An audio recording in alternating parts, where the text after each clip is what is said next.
اسی کے لیے ہے اور وہ ہر چیز پر پوری قدرت رکھتا ہے۔ ہم توبہ کرتے ہوئے اور اپنے پروردگار کو سجدہ کرتے ہوئے اور اس کی تعریفیں کرتے ہوئے لوٹنے والے ہیں۔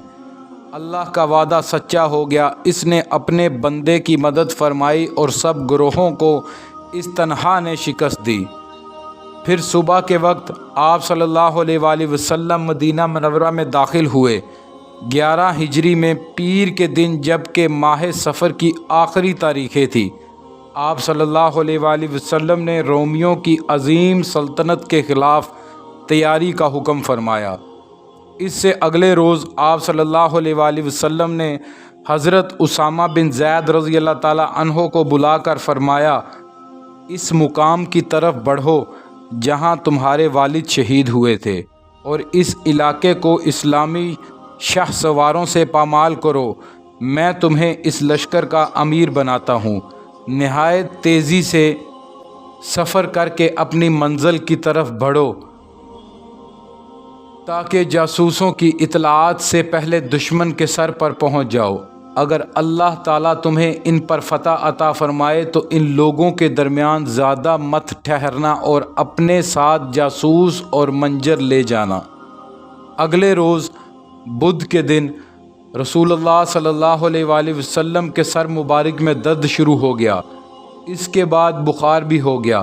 جمعرات کے دن آپ صلی اللہ علیہ وآلہ وسلم نے تکلیف کے باوجود اپنے دستے مبارک سے حضرت اسامہ رضی اللہ تعالیٰ عنہ کو پرچم بنا کر دیا، پھر فرمایا، اللہ کا نام لے کر اس کے رستے میں جہاد کے لیے جاؤ، اور جن لوگوں نے اللہ کے ساتھ کفر کیا ہے ان سے جنگ کرو۔ حضرت اسامہ بن زید رضی اللہ تعالیٰ عنہ اپنا پرچم لے کر اسلامی لشکر کے ساتھ روانہ ہوئے۔ وہ اس وقت بالکل نوجوان تھے۔ اس نوجوانی کی حالت میں آپ صلی اللہ علیہ وآلہ وسلم نے انہیں لشکر کا سالار مقرر فرمایا تھا، جبکہ صحابہ کرام رضی اللہ عنہما میں بڑے بڑے ممتاز اور تجربہ کار لوگ موجود تھے۔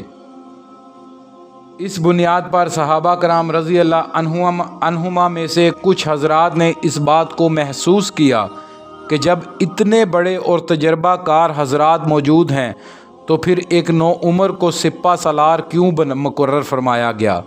جب آپ صلی اللہ علیہ وآلہ وسلم کو ان باتوں کی خبر ہوئی تو سخت ناراض ہوئے، یہاں تک کہ اسی وقت اپنے حجرہ مبارک سے باہر تشریف لائے۔ اس وقت آپ صلی اللہ علیہ وآلہ وسلم کے سر مبارک پر پٹی بندھی ہوئی تھی اور بدن مبارک پر ایک چادر تھی۔ آپ صلی اللہ علیہ وآلہ وسلم مسجد میں داخل ہوئے اور ممبر پر تشریف لائے، اللہ کی حمد و ثنا بیان فرمائی، پھر صحابہ کرام کو خطاب فرمایا، لوگو، یہ کیسی باتیں ہیں جو اسامہ کو امیر بنانے پر تم لوگوں کی طرف سے مجھ تک پہنچتی ہیں؟ اس سے پہلے جب میں نے اسامہ کے والد کو امیر بنایا تھا تو اس وقت بھی اس قسم کی کچھ باتیں سننے میں آئی تھی۔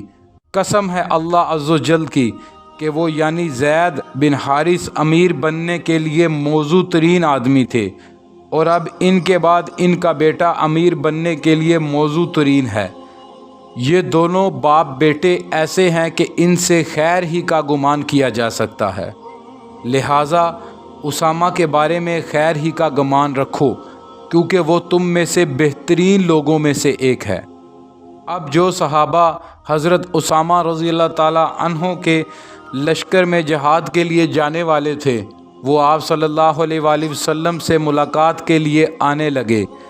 اس وقت آپ صلی اللہ علیہ وآلہ وسلم کی طبیعت کافی ناساز تھی، اس کے باوجود فرما رہے تھے، اسامہ کے لشکر کو روانہ کر دو۔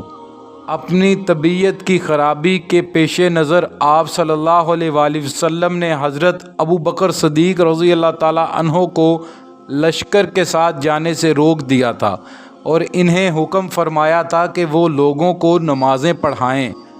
اتوار کے روز آپ صلی اللہ علیہ وآلہ وسلم کی تکلیف میں اضافہ ہو گیا۔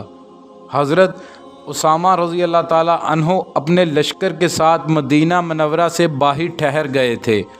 وہاں سے آپ صلی اللہ علیہ وآلہ وسلم کی ملاقات کے لیے آئے۔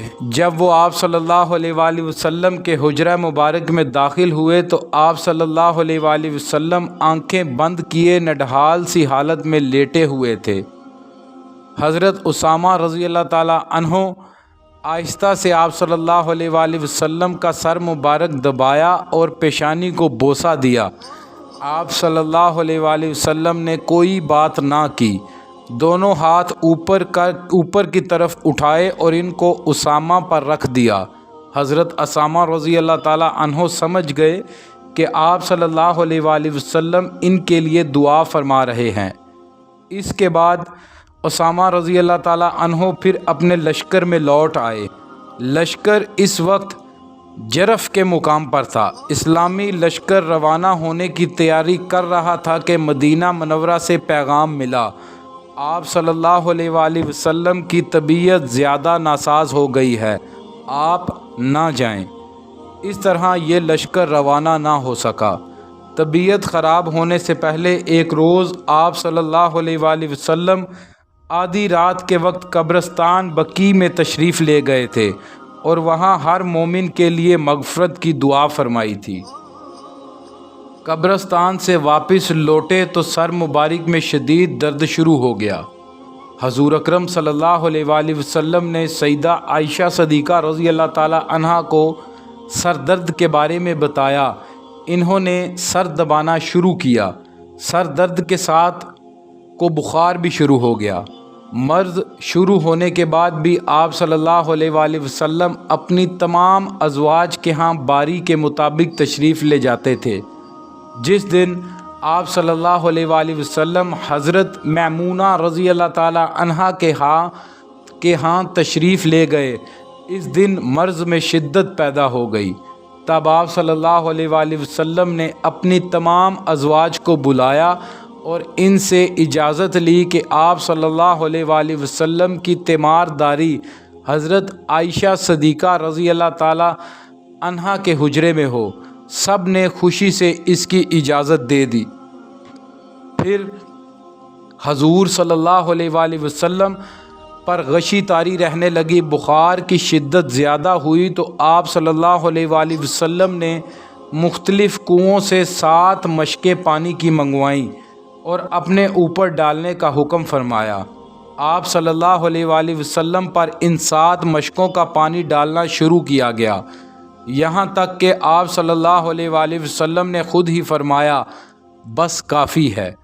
زندگی کے ان آخری ایام میں آپ صلی اللہ علیہ وآلہ وسلم فرمایا کرتے تھے، اے عائشہ، مجھے خیبر میں جو زہر دیا گیا تھا اس کی تکلیف میں اب محسوس کرتا ہوں۔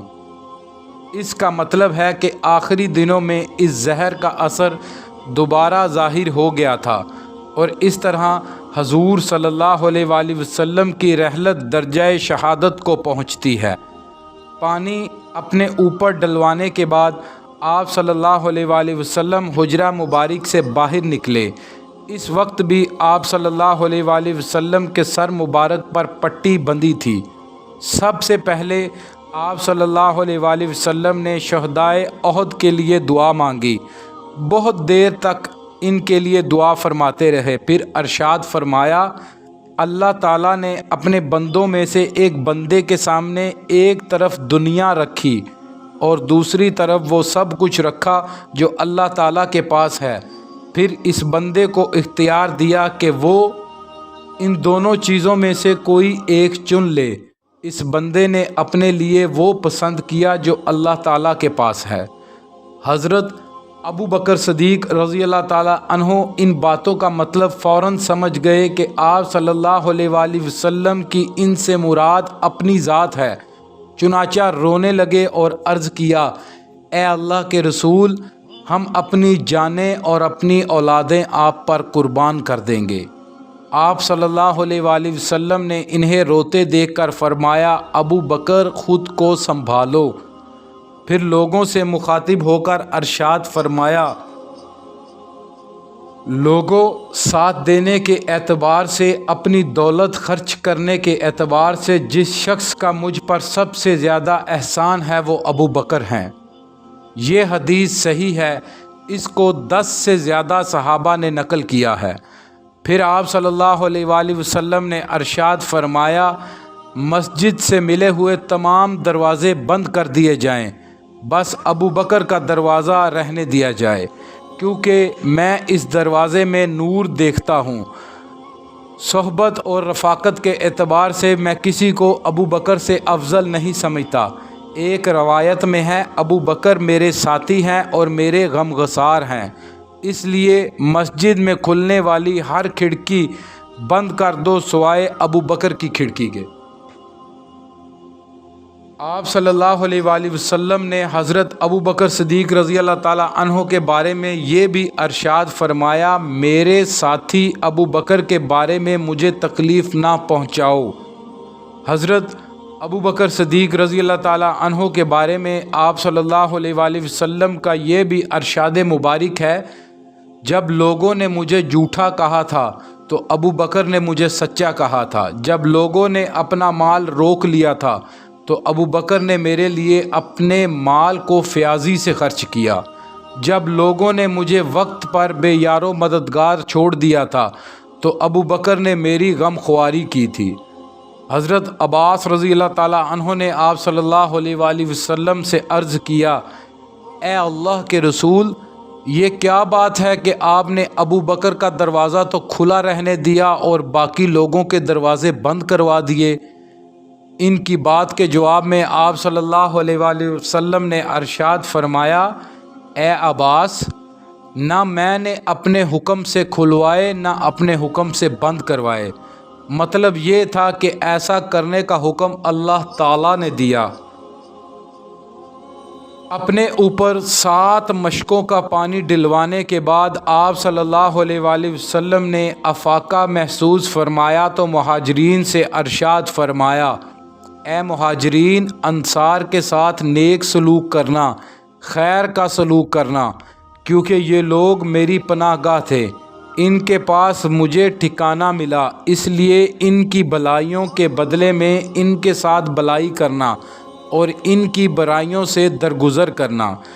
اتنا فرمانے کے بعد آپ صلی اللہ علیہ وآلہ وسلم منبر سے اتر آئے۔ اپنے مرض وفات میں آپ صلی اللہ علیہ وآلہ وسلم نے حضرت ابو بکر صدیق رضی اللہ تعالیٰ عنہ کو حکم دیا کہ وہ نماز پڑھائیں۔ وہ نماز عشاء کی تھی۔ جب حضرت بلال رضی اللہ تعالیٰ عنہ نے اذان دی تو آپ صلی اللہ علیہ وآلہ وسلم نے فرمایا، میرے لیے برتن میں پانی لاؤ۔ آپ صلی اللہ علیہ وآلہ وسلم نے وضو کیا، پھر مسجد میں جانے کا ارادہ فرمایا، مگر غشی طاری ہو گئی۔ کچھ دیر بعد افاقہ ہوا تو دریافت فرمایا، کیا لوگوں نے نماز پڑھ لی؟ صحابہ کرام نے عرض کیا، لوگ آپ کا انتظار کر رہے ہیں۔ اس وقت آپ صلی اللہ علیہ وآلہ وسلم نے پھر پانی لانے کا حکم دیا، وضو کیا، پھر مسجد میں جانے کا ارادہ فرمایا، لیکن پھر غشی طاری ہو گئی۔ اس کے بعد پھر افاقہ ہوا تو پوچھا، کیا لوگوں نے نماز پڑھ لی؟ صحابہ کرام نے پھر عرض کیا، نہیں، لوگ آپ کا انتظار کر رہے ہیں۔ اب پھر آپ صلی اللہ علیہ وآلہ وسلم نے وضو کیا، نماز کا ارادہ فرمایا، لیکن غشی طاری ہو گئی۔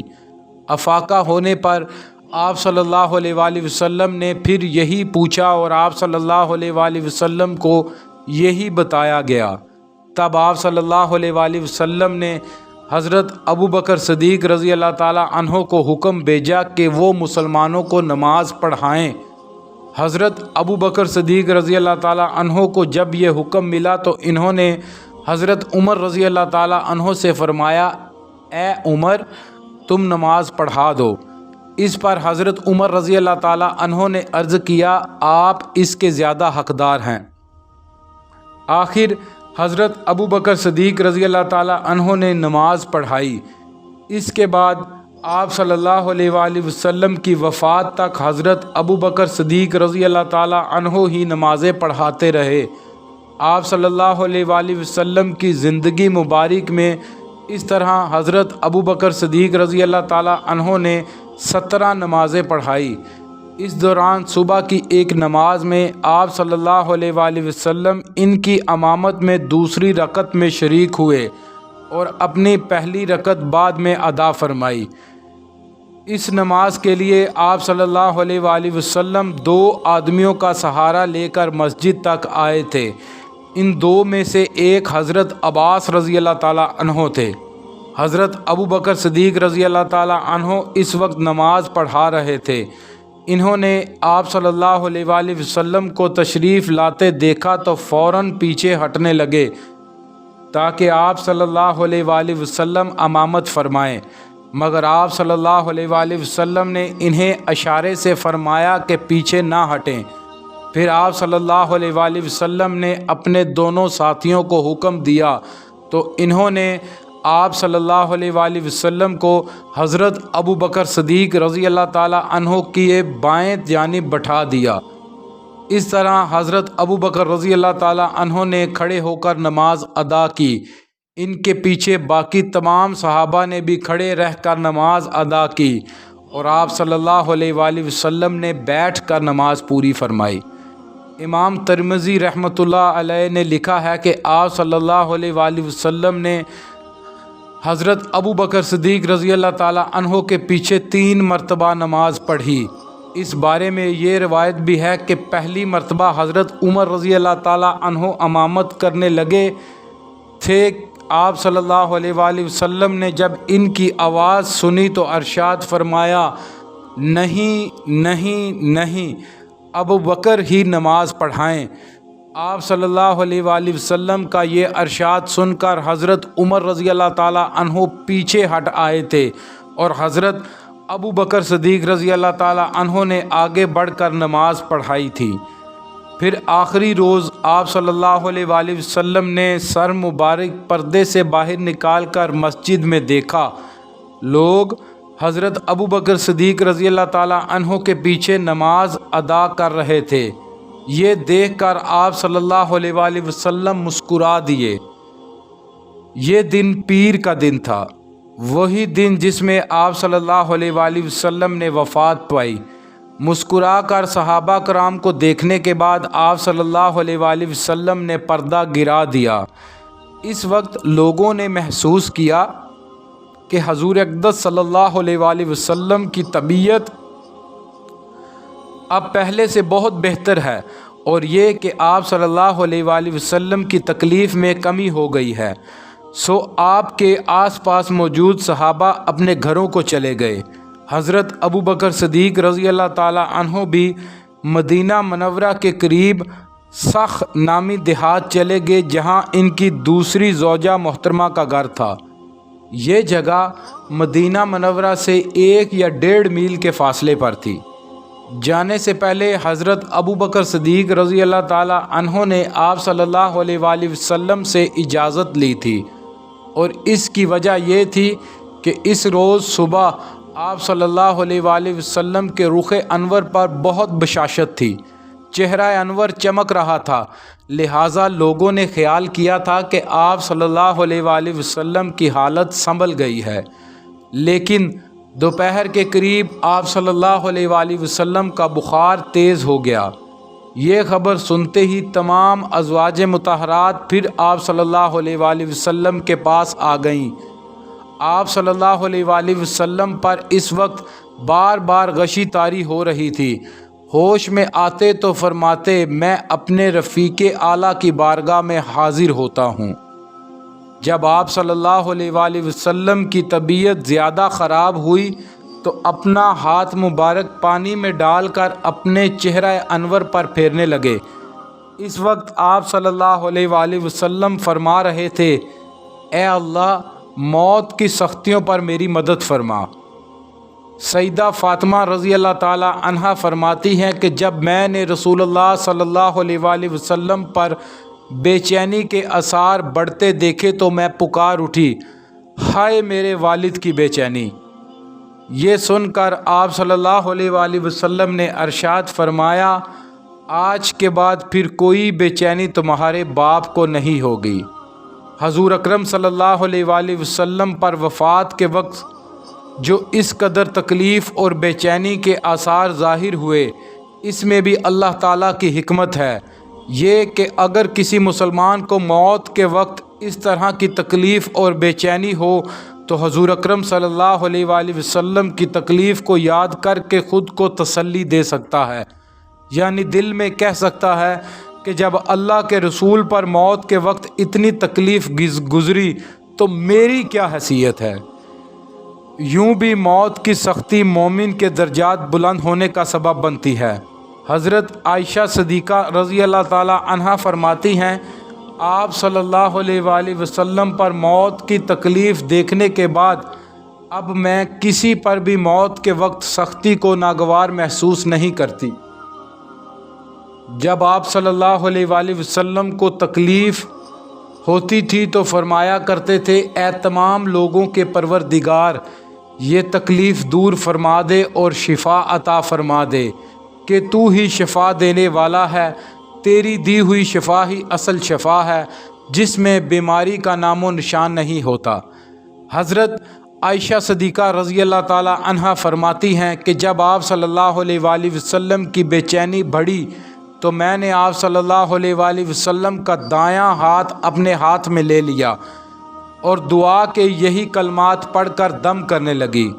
پھر آپ صلی اللہ علیہ وآلہ وسلم نے اپنا ہاتھ مبارک کھینچ لیا اور یہ دعا پڑھی، اے اللہ میری مغفرت فرما اور مجھے رفیق اعلیٰ میں جگہ عطا فرما۔ آپ صلی اللہ علیہ وآلہ وسلم کو جب بھی کوئی تکلیف ہوتی تھی تو عافیت اور شفا کی دعا کیا کرتے تھے، لیکن جب مرض وفات ہوا تو اس میں شفا کی دعا نہیں مانگی۔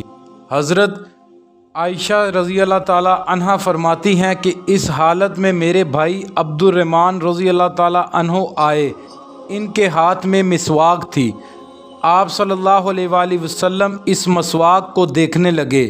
میں سمجھ گئی کہ مسواک کی خواہش محسوس کر رہے ہیں، کیونکہ مسواک کرنا آپ صلی اللہ علیہ وآلہ وسلم کو بہت پسند تھا۔ چنانچہ میں نے پوچھا، آپ کو مسواک دوں؟ آپ صلی اللہ علیہ وآلہ وسلم نے سر مبارک سے ہاں کا اشارہ فرمایا۔ میں نے مسواک دانتوں سے نرم کر کے دی۔ اس وقت آپ صلی اللہ علیہ وآلہ وسلم مجھ سے سہارا لیے ہوئے تھے۔ ام المومنین عائشہ صدیقہ رضی اللہ تعالی عنہا فرماتی ہیں، میرے اوپر اللہ کے خاص انعامات میں سے ایک انعام یہ بھی ہے کہ آپ صلی اللہ علیہ وآلہ وسلم کا انتقال میرے گھر میں ہوا۔ آپ کا جسم مبارک اس وقت میرے جسم سے سہارا لیے ہوئے تھا۔ وفات کے وقت اللہ تعالیٰ نے میرا لعاب دہن آپ صلی اللہ علیہ وآلہ وسلم کے لعاب دہن سے ملا دیا، کیونکہ اس مسواک کو میں نے نرم کرنے کے لیے چبایا تھا اور آپ صلی اللہ علیہ وآلہ وسلم نے اس کو اپنے دانتوں پر پھیرا تھا۔ حضور اقدس صلی اللہ علیہ وآلہ وسلم پر بے ہوشی طاری ہوئی تو سب ازواج مطہرات آس پاس جمع ہو گئی۔ مرض کے دوران آپ صلی اللہ علیہ وآلہ وسلم نے 40 غلام آزاد فرمائے۔ گھر میں اس وقت 6 یا 7 دینار تھے۔ حضور اقدس صلی اللہ علیہ وآلہ وسلم نے سیدہ عائشہ رضی اللہ تعالی عنہا کو حکم دیا کہ ان دیناروں کو صدقہ کر دیں۔ ساتھ ہی ارشاد فرمایا، محمد اپنے رب کے پاس کیا گمان لے کر جائے گا کہ اللہ تعالیٰ سے ملاقات ہو اور یہ مال اس کے پاس ہو۔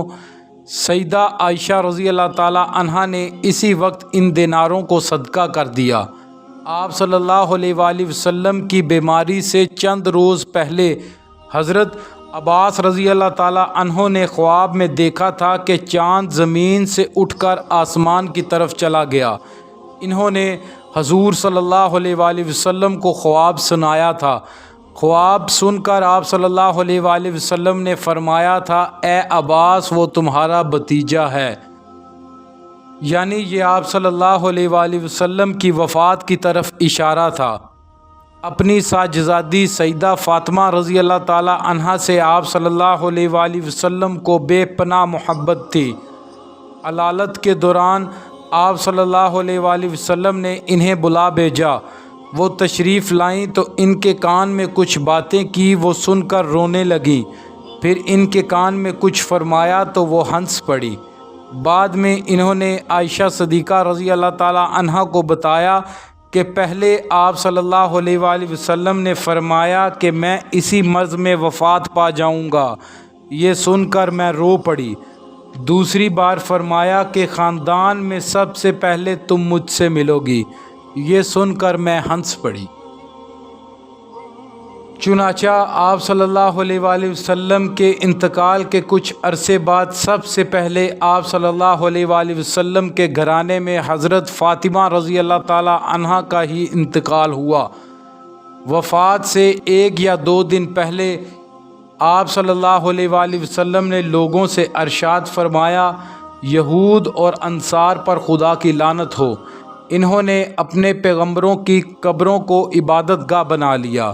یہ بھی فرمایا کہ یہودیوں کو جزیرۃ العرب سے نکال دو، اور فرمایا، لوگو نماز نماز نماز کے بارے میں اللہ سے ڈرو اور اپنے غلاموں کا خیال رکھو۔ وفات سے پہلے حضرت جبرائیل علیہ السلام ملک الموت کے ساتھ آئے۔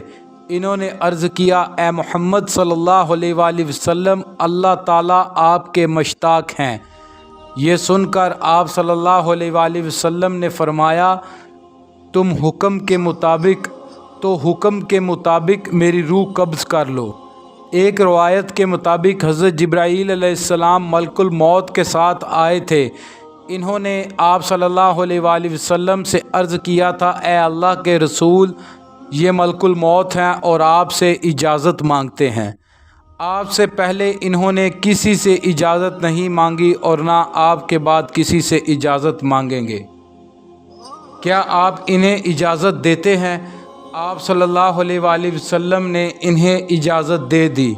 تب اسرائیل علیہ السلام اندر آئے۔ انہوں نے آپ کو سلام کیا اور عرض کیا، اے اللہ کے رسول، اللہ تعالیٰ نے مجھے آپ کے پاس بھیجا ہے۔ اگر آپ مجھے حکم دیں کہ میں آپ کی روح قبض کروں تو میں ایسا ہی کروں گا، اور اگر آپ حکم فرمائیں کہ چھوڑ دوں تو میں ایسا ہی کروں گا۔ آپ صلی اللہ علیہ وآلہ وسلم نے ان سے پوچھا، کیا تم ایسا کر سکتے ہو کہ روح قبض کیے بغیر چلے جاؤ؟ انہوں نے عرض کیا، ہاں، مجھے یہی حکم دیا گیا ہے۔ آپ صلی اللہ علیہ وآلہ وسلم نے جبرائیل علیہ السلام کی طرف دیکھا تو انہوں نے عرض کیا، اے اللہ کے رسول، اللہ تعالیٰ آپ کی ملاقات کے مشتاق ہیں۔ آپ صلی اللہ علیہ وآلہ وسلم نے فرمایا، مجھے اپنے پروردگار سے ملاقات عزیز ہے۔ پھر آپ صلی اللہ علیہ وآلہ وسلم نے حضرت اسرائیل علیہ السلام سے فرمایا، تمہیں جس بات کا حکم دیا گیا ہے اس کو پورا کرو۔ چنانچہ ملک الموت نے آپ صلی اللہ علیہ وآلہ وسلم کی روح قبض کر لی۔ انا للہ و انا الیہ راجعون۔ اس روز پیر کا دن تھا اور دوپہر کا وقت تھا۔ تاریخ وفات میں اختلاف پایا جاتا ہے۔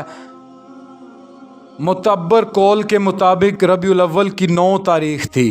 وفات کے فوراً بعد حضرت ابوبکر صدیق رضی اللہ تعالیٰ عنہ کو اطلاع بھیجی گئی۔ وہ فوراً آئے، آنکھوں سے آنسو بہہ رہے تھے۔ انہوں نے آتے ہی رسول اللہ صلی اللہ علیہ وآلہ وسلم کے چہرہ مبارک کو بوسہ دیا اور یہ الفاظ کہے، آپ پر میرے ماں باپ فدا ہوں۔ آپ زندگی میں بھی پاک اور مبارک تھے اور موت کی حالت میں بھی پاک اور مبارک ہیں۔ جو موت آپ کو آنا تھی آ چکی، اب اللہ تعالیٰ آپ کو موت نہیں دیں گے۔ باہر صحابہ ہوش و آواز کھو بیٹھے تھے۔ حضرت عمر رضی اللہ تعالیٰ عنہ کی حالت اتنی پریشان کن تھی کہ مسجد نبوی کے ایک کونے میں کھڑے ہو گئے اور لوگوں کو مخاطب کر کے کہنے لگے، اللہ کی قسم، رسول اللہ کا انتقال نہیں ہوا۔ رسول اللہ صلی اللہ علیہ وآلہ وسلم کی وفات اس وقت تک نہیں ہوگی جب تک کہ وہ منافقوں کے ہاتھ پیر نہیں توڑ دیں گے، اور اگر کسی نے یہ کہا کہ آپ صلی اللہ علیہ وآلہ وسلم کی وفات ہو گئی ہے تو میں اس کی گردن اڑا دوں گا۔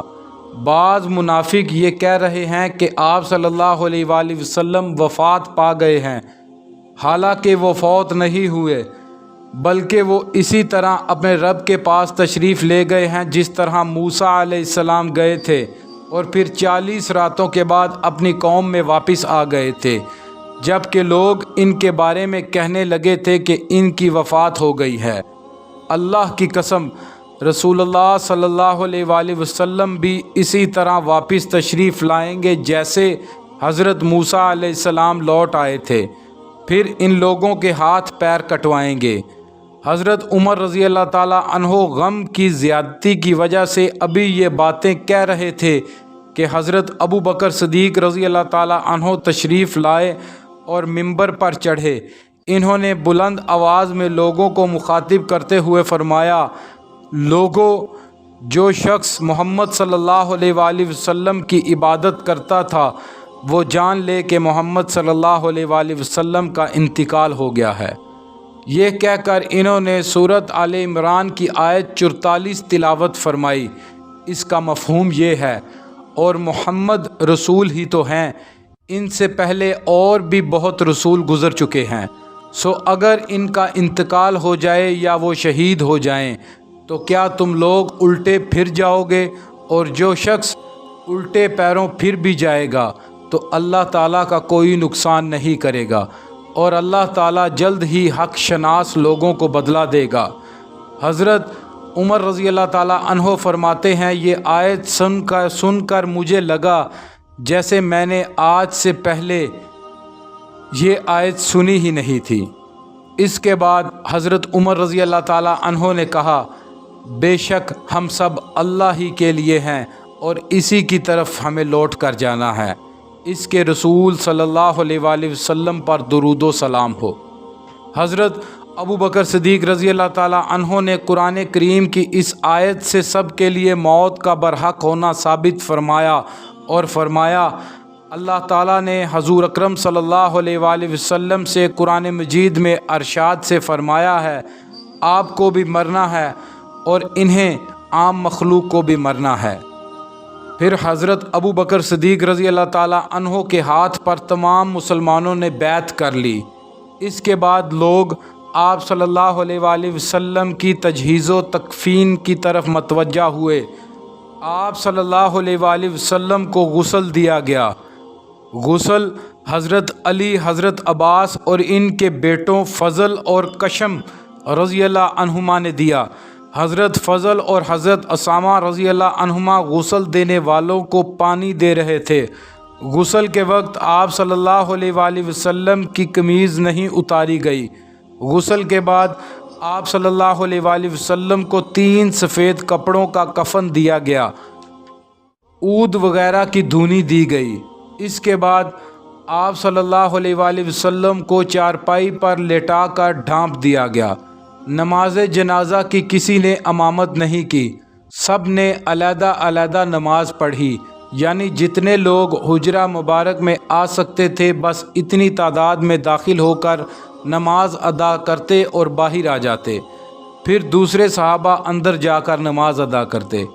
حضرت ابو بکر صدیق اور حضرت عمر رضی اللہ عنہما چند دوسرے صحابہ کرام کے ساتھ حجرے میں داخل ہوئے تو ان الفاظ میں سلام کیا، السلام علیکہ ایہا النبی ورحمۃ اللہ وبرکاتہ۔ پھر تمام مہاجرین اور انصار نے بھی اسی طرح سلام کیا۔ نماز جنازہ میں سب نے 4 تکبیرات کہیں۔ انصاری حضرات ثقیفہ بنی ساعدہ ایک جگہ کا نام میں جمع ہو رہے تھے تاکہ خلافت کا فیصلہ کیا جائے۔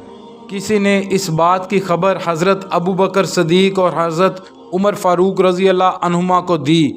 یہ دونوں حضرات فوراً وہاں پہنچے اور خلافت کے بارے میں ارشاد نبوی سنایا۔ خلافت کا مسئلہ طے ہو گیا تو آپ صلی اللہ علیہ وآلہ وسلم کو دفن کرنے کا مسئلہ پیدا ہوا۔